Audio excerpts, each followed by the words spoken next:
Joining us now, the host of Politics Nation on MS Now, Reverend Al Sharpton. He is president of the National Action Network and the CEO and co-founder of Axios. Jim VandeHei joins us. You know, Rev, I loved being at National Action Network. You were good. This weekend, and it was so moving, and it was wonderful to have a chance to talk to people in this convention that you said turned into a revival. And I was struck by the fact that everywhere I went, everybody was just asking, asking one question. One question above all else. What's that?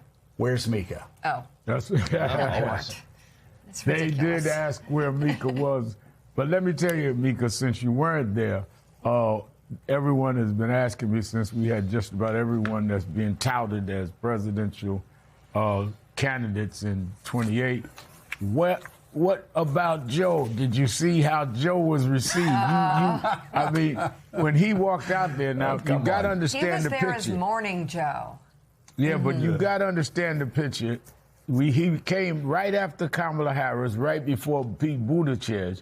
And when I brought him out after Kamala Harris, and everyone was supposed to be going to workshops, and we, centering down, everybody jumped back in their seat. He held the audience for Pete. Pete probably would have been talking to about 500 people, but we kept about 2,000 in the room because we brought out Joe. And he went right at where I think the candidates should have gone.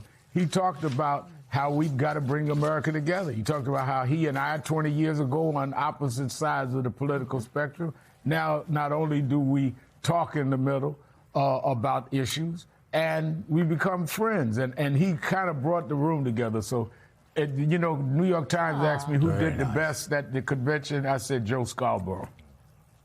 Oh, come God. on. Oh, great. So let's talk about, other than talk show hosts, let's talk about all the people that you had there, because I thought Kamala got a great reception, people chanting run again, and that's when you said, hold on, this is not a tent revival, this is a convention. But you also had a lot of other people there, that Josh Shapiro and Pete Buttigieg, Wes Moore, others that also were greeted very warmly. What was your takeaway?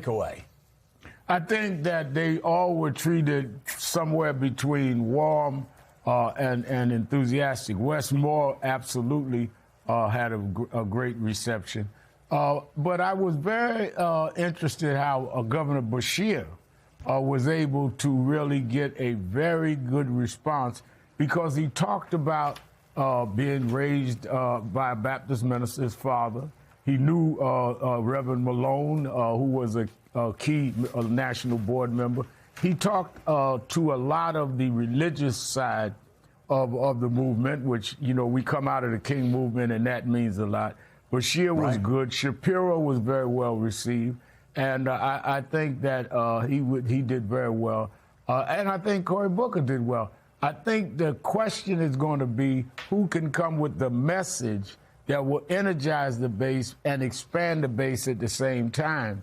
And as Donald Trump gets further and further bizarre, because when you're dealing with church-based civil rights groups like the one I had, or others, and you have a man that is now acting, projecting like he's Jesus, which is blasphemous in the eyes of many people. I mean, I think the Christian right has a challenge this morning on how you support someone that not only says at one point he was anointed by Jesus, now he is Jesus, while he attacks the Pope. So he's given them a lot to consider and a lot for his potential opponents, because he will be the one that has to deem his successor, I would assume. He gives a lot for his opponents to work with. Well, and why don't we show once again